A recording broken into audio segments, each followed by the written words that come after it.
Everyone, कैसे हैं आप सब? आई होप आप सब अच्छे होंगे। आई एम आशिमा सुद from अभियासिम defence group Chandigarh.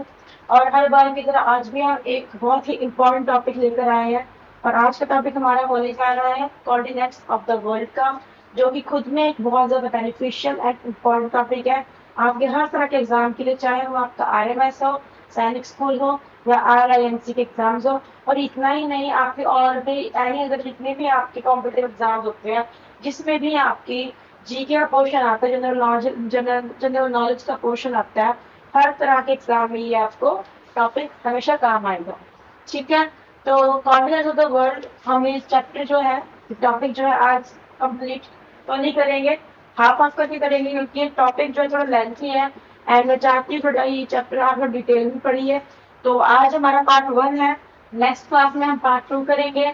And आज की क्लास में पहले हम थ्योरी करेंगे, ठीक है।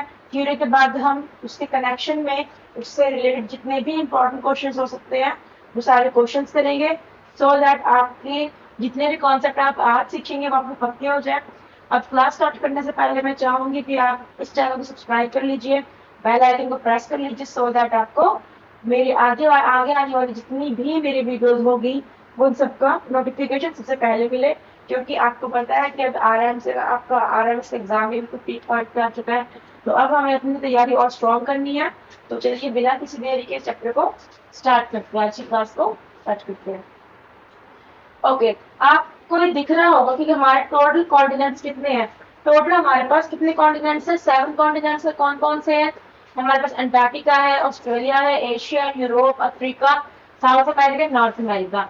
ये सारे जो हमारे पास कॉन्टिनेंट्स हैं, इन सब कॉन्टिनेंट्स के बारे में हमें आज ब्रीफली जानना है। उस तरह से पढ़ना है उस तरह से पढ़ना है, हमने इस तरीके से पढ़ना है कि हमारे एग्जाम में कोई भी क्वेश्चन ऐसा ना हो कि जो हमसे बच पाए। हर एक क्वेश्चन हम क्रैक कर पाए, इस तरीके से मैं आज आपको पढ़ाने वाली हूँ। सबसे पहले अगर हम बात करें, हम स्टार्ट करेंगे अपनी क्लास। तो अगर मैं ये दिखाऊं आपको कि आपका 70% जो अर्थ का सरफेस है वो पानी से घिरा हुआ है, तो 30% लैंड है। बोले मैम इसमें कौन सी बड़ी बात बता दी आपने, ये तो हम सबको पता है। तो जो 70% पानी और 30% लैंड है, उस 30% लैंड के अंदर ही हमारे 7 कॉन्टिनेंट्स समाये हुए हैं। तो उन कॉन्टिनेंट्स के बारे में हम आज पढ़ने जा रहे हैं। सबसे पहले अगर हम बात करें तो ये हमने देखा कि हमारे लैंड देखो, हमें पता है कि डिवाइड हुए 7 मेन एरियाज में, और हर एक लैंड का जो एरिया है उसको हम कॉन्टिनेंट्स बोलते हैं। सारे हमें दिख रहे हैं यहाँ पर, है ना? दिख रहा होगा आप सबको सब ये These 7 continents are, ये 7 continents कौन से हैं हमारे? Asia, Australia, Africa, Antarctica, north America, South America and Europe. It is seen that each continent has a special shape. Some of these continents are connected while the water separate others. Okay, तो आपने देखा होगा कि हमारा जो continent है, पूरे world का मैप जब देखते हो तो आपने देखा होगा कि हर एक कॉन्टिनेंट की शेप अलग अलग है। कोई किसी शेप का, कोई किसी शेप का है, किसी के अलग तरीके से बाउंड्री, कोई पेनिनसुला बना रहा है, कोई डेल्टा, बहुत सारे बना रहे हैं, सबका अपना अपना डिफरेंट शेप है। लेकिन ये जो शेप्स है कहीं ना कहीं एक कंबाइन एक सिंगल शेप बनाते हैं, यानी ये ऐसा लगता है जैसे हमारा जिक्सॉ पजल होता है। जिक्सॉ पजल बताना यानी तोड़ के आपके यहाँ बिखेर दिए, लेकिन अगर हम इकट्ठा करें तो एक एक वहां से बनेगा आपका लैंड का। तो कुछ ऐसे ही हमारे कॉन्टिनेंट्स है। बहुत स्टडीज भी ऐसे बताती है कि ये जो कॉन्टिनेंट्स है हमारे, पहले एक ही लैंड था, बाद में टुकड़े हुए और ये फिर अलग अलग आके पार्ट में डिवाइड होकर कॉन्टिनेंट्स का नाम आ गया। सबसे पहले हम करते हैं बात अपने एशिया की, इसमें हम लोग रहते हैं। एशिया सबसे बड़ा कॉन्टिनेंट है अगर मैं बात करूँ पॉपुलेशन के मामले में भी और लैंड एरिया के मामले में भी। एशिया नंबर 1 पे आता है। 1/3 of world total land area, पूरे वर्ल्ड का 1/3 लैंड हमारे एशिया के अंदर ही है। एशिया अपने साइज और इनकम्पेरेबल कैरेक्टर के लिए जाना जाता है। आप देखो ताजमहल भी आपको दिख रही है फोटोज, है ना? अगर हम देखें कि इसके अंदर ये कहाँ से कहाँ तक है, तो ये आपका जापान के ईस्ट से लेके अरेबियन पेनिनसुला के साउथ ईस्ट तक फैला हुआ है। जो आपका अरेबियन पेनिनसुला है वहां के साउथ ईस्ट तक और जापान के ईस्ट में। आपके जापान को हम ये बोलते हैं सबसे ईस्ट में आपको मिलता है, यानी सनराइज आपको ऐसे बोलते हो आप कि आपका सनराइज ही यहाँ से होता है, ठीक है?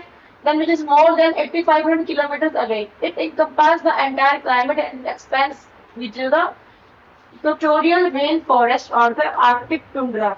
इतने सारे क्लाइमेट्स हमें ये जो आपको दिख रहे हैं, यानी बहुत ज्यादा आपको एक्सट्रीम विंटर्स भी दिखती है, और आपको यहाँ पर बहुत स्प्रिंग सीजन वाला भी एक अच्छा इन्वायरमेंट देखने को मिलता है। अब अगर हम देखें तो हमारे सब पूरे वर्ल्ड का सबसे बड़ा हाईएस्ट पॉइंट है जो वो भी हमारे एशिया में ही हमें मिलता है, जो कि माउंट एवरेस्ट है। अभी इसकी हाइट कितनी हो चुकी है, 8848 मीटर्स हो चुकी है। और सबसे लोएस्ट जो पॉइंट है डेड सी, वो भी आपको यही मिलता है एशिया के अंदर, ठीक है, अरेबियन पेनिनसुला के पास जो मिलता है, राइट। ओके, हमारा एशिया खत्म हुआ। एशिया हमने पढ़ा, एशिया में हमने कुछ चीजें पढ़ी जो कि हमारे एग्जाम के लिए जरूरी थी।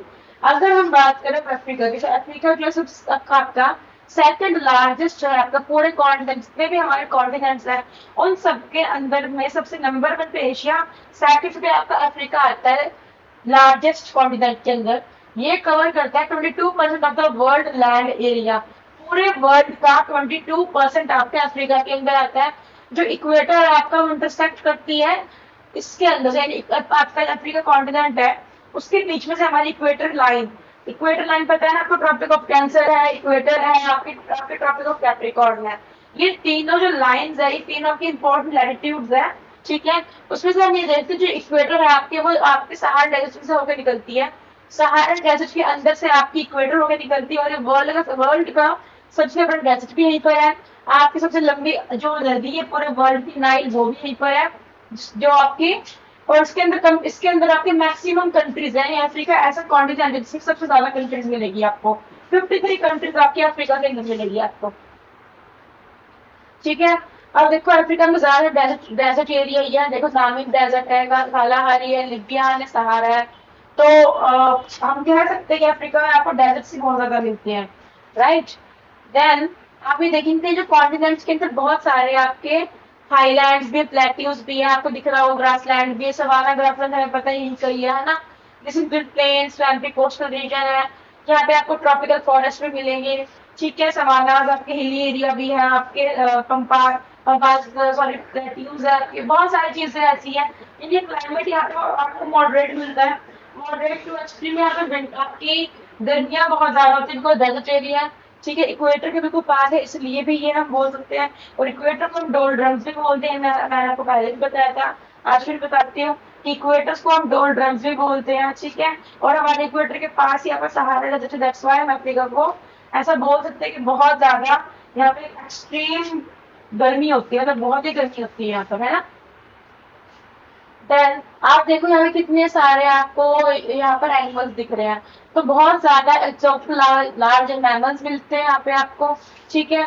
आपके यहाँ पे सहारा डेजर्ट है, आपका सहारा डेजर्ट भी है यहाँ पर, और भी बहुत सारे यहाँ पे आपको फॉरेस्ट एरिया, फॉरेस्ट कवर बहुत अच्छा है यहाँ का।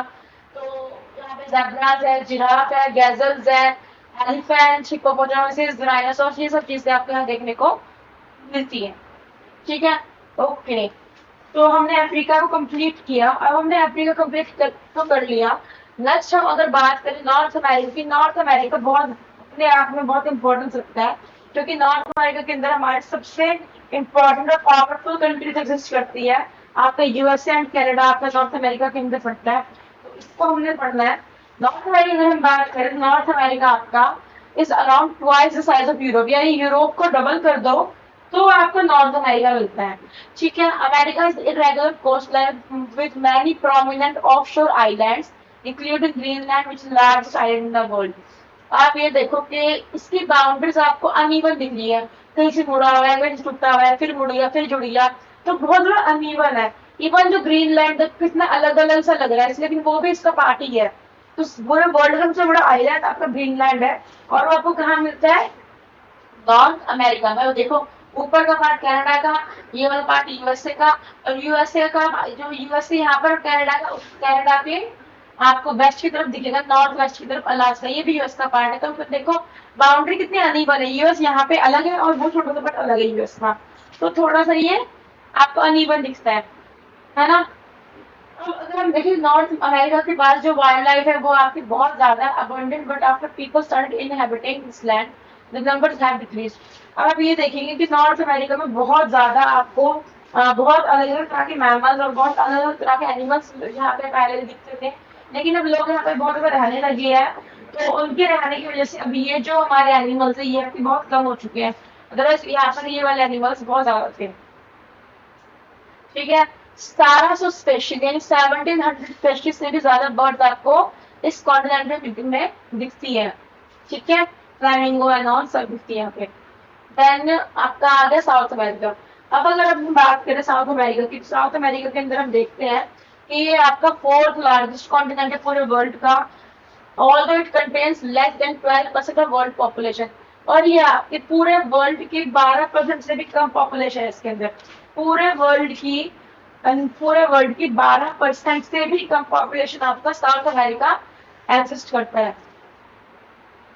ठीक है, देन आपका आ गया एंडीज, जो वर्ल्ड का सेकंड लार्जेस्ट माउंटेन रेंज है। सबसे बड़ा माउंटेन रेंज हिमालयस है और सेकंड लार्जेस्ट आपका एंडीज है, वो आपका साउथ अमेरिका में मिलता है।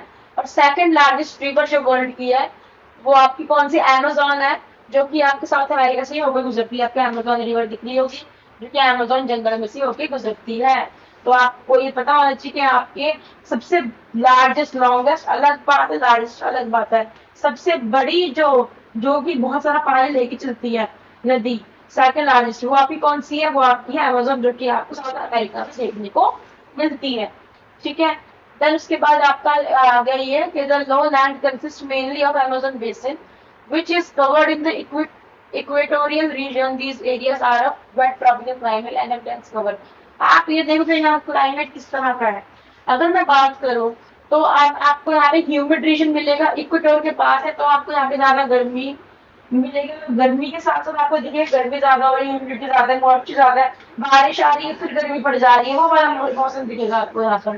ठीक है, यहाँ पे ये सारे एनिमल्स का सर्वाइवल यहाँ पर बहुत ईजी है। ये सारे एनिमल्स आपको यहाँ पे देखने को मिलते हैं। ओके, तो साउथ अमेरिका तक आज हमने किया टॉपिक खत्म। एंड आई होप आपको जितना हमने थ्योरी आज तक नहीं खत्म की, आज हमने एशिया कर लिया, अफ्रीका कर लिया, नॉर्थ अमेरिका कर लिया, साउथ अमेरिका कर लिया। आपके एग्जाम के कंसेंट को रखकर मैंने ये प्रिपेयर किया था, ये मैंने आपको दिया था लेक्चर। अब हम क्या करेंगे, जितना हमने पढ़ा उसमें से थोड़ा क्वेश्चंस बनाएंगे, थोड़ा क्वेश्चंस प्रैक्टिस करेंगे, सो दैट हमारा और ज्यादा ये जो है स्ट्रॉन्ग हो जाए कॉन्सेप्ट। ठीक है, सबसे पहला क्वेश्चन है आज का कि इनमें से कौन सा सबसे छोटा कॉन्टिनेंट है। सबसे बड़ा तो एशिया और सबसे छोटा कौन सा कॉन्टिनेंट है मेरा। अगर मैं बात करूं कि सबसे बड़ा तो है एशिया, लेकिन अगर हम कहें कि सबसे छोटा, तो बताओ मैम सबसे छोटा हमारा कौन सा है, Australia. Australia is your right answer. After that हम देखते हैं कि दो स्मॉलेस्ट कॉन्टिनेंट वर्ल्ड के कौन से हैं। पूरे वर्ल्ड के सबसे छोटे दो कौन से दिखेंगे आपको कॉन्टिनेंट, तो वो कौन से दिखते हैं, एक ऑस्ट्रेलिया है और एक है यूरोप। कौन से, एक ऑस्ट्रेलिया और एक है यूरोप। ठीक है, फिर देखेंगे आप कि इनमें से कौन सा कॉन्टिनेंट है जो कि इसमें सबसे ज्यादा कंट्रीज है। मैंने अभी आपको बताया कि हमारा जो अफ्रीका है वहां पर आपको सबसे ज्यादा मैक्सिमम नंबर ऑफ कंट्रीज मिलती है। Africa is your right answer. Then आप देखेंगे कि एरिया के हिसाब से सबसे बड़ा कॉन्टिनेंट कौन सा है। इनमें से सबसे बड़ा कॉन्टिनेंट कौन सा है, as per which of the following is the largest continent. Europe है, अफ्रीका है, नॉर्थ अमेरिका, साउथ अमेरिका। इन चारों के हिसाब से सबसे ज्यादा कहाँ पे है एरिया, अफ्रीका के अंदर, क्योंकि डेजर्ट्स में बहुत सारे हैं। Which one of the following is the correct sequence of the given continents in descending order of their percentage of Earth land? अर्थ के लैंड के हिसाब से अगर हम बात करें तो यहाँ पे आपको देखने को मिलेगा कि डिसेंडिंग ऑर्डर में लगाना है, यानी सबसे ज्यादा कहाँ पर है लैंड, उससे कम, उससे कम, उससे कम। तो देखेंगे हम कि सबसे ज्यादा लैंड हमारे अफ्रीका में है, फिर नॉर्थ अमेरिका में है, फिर हमारे साउथ अमेरिका में, फिर हमारे यूरोप में है। तो ऑप्शन बी हमारा इसमें बिल्कुल करेक्ट सीक्वेंस बैठता है। और सीक्वेंस वाले क्वेश्चन सारे इसमें बहुत बनते हैं। ठीक है, which one of the following continents has maximum per capita land? सबसे ज्यादा पर कैपिटल लैंड कहाँ मिलता है, सबसे ज्यादा पर कैपिटल लैंड आपको कहाँ मिलता है। तो पर कैपिटल का मतलब लैंड बहुत सारे हैं, लोग उसके हिसाब से कम रहते हैं, तो वो कहाँ रहते हैं, ऑस्ट्रेलिया में। यानी लैंड बहुत सारे हैं बट उसके अकॉर्डिंगली आपको बहुत कम पॉपुलेशन देखने को मिलती है ऑस्ट्रेलिया के अंदर। इनमें से कौन सा कॉन्टिनेंट ऐसा जहाँ का हाईएस्ट मीन एलिवेशन है वर्ल्ड का। हाईएस्ट मीन यानी जो आपके सी लेवल से थोड़ा ऊपर से उसका बेस स्टार्ट होता है, तो वो कौन सा है आपका, अंटार्कटिका। क्यों अंटार्कटिका क्यों है, बिकॉज यहाँ पर आपकी बहुत मोटी मोटी आइस की शीट्स है, तो प्रॉपर लैंड सरफेस काफी ऊपर आगे स्टार्ट होता है। ठीक है, नेक्स्ट आपका आ गया कौन सा कॉन्टिनेंट की सबसे ज्यादा परसेंटेज है plains in total areas. Yes, इन चारों में सबसे ज्यादा highest percentage of plains, plains आपको सबसे ज्यादा कहाँ मिलते हैं? एशिया में मिलते हैं, यूरोप में मिलते हैं, नॉर्थ अमेरिका में मिलते हैं कि साउथ अमेरिका में मिलते हैं? ये क्वेश्चन बताएं कि सबसे ज्यादा प्लेन्स कहाँ मिलेंगे आपको। तो प्लेन्स आपको सबसे ज्यादा कहाँ मिलते हैं? प्लेन्स आपको सबसे ज्यादा कहाँ मिलते हैं भाई? Asia, Europe, north America, South America. इसका आंसर मैं चाहूंगी कि आप मुझे कमेंट करेंगे, ये आपका होमवर्क क्वेश्चन है, सो दैट मैं आपको नेक्स्ट क्लास में बता दूंगी। पहले आप खुद पढ़ लीजिए। देन आपके इनमें से कौन सा पेयर करेक्टली मैच है? तो इनमें सबसे ज्यादा करेक्टली मैच है एटलस, क्योंकि जो एटलस है जो एटलस माउंटेन्स है आपके, वो नॉर्थ वेस्ट माउंटेन्स है अफ्रीका के। अफ्रीका के नॉर्थ वेस्ट की तरफ पड़ता है ये माउंटेन्स। बाकी सारे की लोकेशन आपकी, जैसे ये अगर मैं बोलूँ तो यार ये भी प्लेटिनम नहीं है, ये इथियोपिया का है। ठीक है, ऐसे ही आपकी ये भी गलत गलत है, ये भी गलत है, सिर्फ आपका ये ठीक है। ठीक है, तो एटलस वाला आपका पॉइंट बिल्कुल ठीक है। अगर हम बात करें नेक्स्ट क्वेश्चन भी हमारे, तो ये कहता है कि इनमें से कौन से अच्छा ये तो रिपीट हो गया। ओके, ये रिपीट हो गया क्वेश्चन आपका कि हाईएस्ट मीन एलिवेशन कहाँ का सबसे ज्यादा, तो वो हमारा अंटार्कटिका का है, हमें पता है, राइट। ओके, तो चलो हमारे पास आज के लिए इतनी थी। हमारा आज का लेक्चर यहीं पे खत्म करते हैं। खत्म करने से पहले हमें हमेशा की तरह हम एक अपने कोड के साथ, आपके मोटिवेशन कोड के साथ हमेशा आपके क्लास खत्म करते हैं। तो आज की हमारा जो क्लास होगी वो इस कोड के साथ खत्म होगी, जो कि क्या है? Arise awake and stop not till the goal is achieved. यानी उठो, चलो और तब तक काम करो जब तक तुम्हें तुम्हारा गोल अचीव नहीं हो जाता। इसका मतलब क्या है? आपको रोज पढ़ाई करनी है और तब तक पढ़ाई करनी है जब तक आपका एग्जाम क्लियर नहीं हो जाता। ठीक है, ये नहीं सोचना है कि हाँ बस आज पढ़ लिया, कल नहीं पढ़ते, परसों फिर पढ़ लेंगे, नहीं। रेगुलर आप जितना रहोगे, डिसिप्लिन आप जितना रहोगे, उतना ज्यादा ही आप अपने सक्सेस के और करीब पहुंचते जाओगे। ठीक है, तो ये आज का कोर्स का प्यार था, इसके साथ हम आज की क्लास एंड करते हैं। So thank you so much and तक मेरे साथ बने रहने के लिए। आई होप आपने बहुत कुछ नया सीखा होगा, और ये जो मेरा सेशन है जो हमने आपके साथ शेयर किया, ये आपको बहुत ज्यादा यूजफुल रहेगा फॉर योर एग्जाम्स। तो आगे की और इसका नेक्स्ट पार्ट देखने के लिए आपको अब इस चैनल को सब्सक्राइब करना पड़ेगा, तो सब्सक्राइब कर लीजिए, बेल आइकन को प्रेस कर लीजिए, तो जब भी मेरा नेक्स्ट पार्ट आएगा आपको सबसे पहले नोटिफिकेशन मिलेगी। Okay, so bye bye and have a nice day.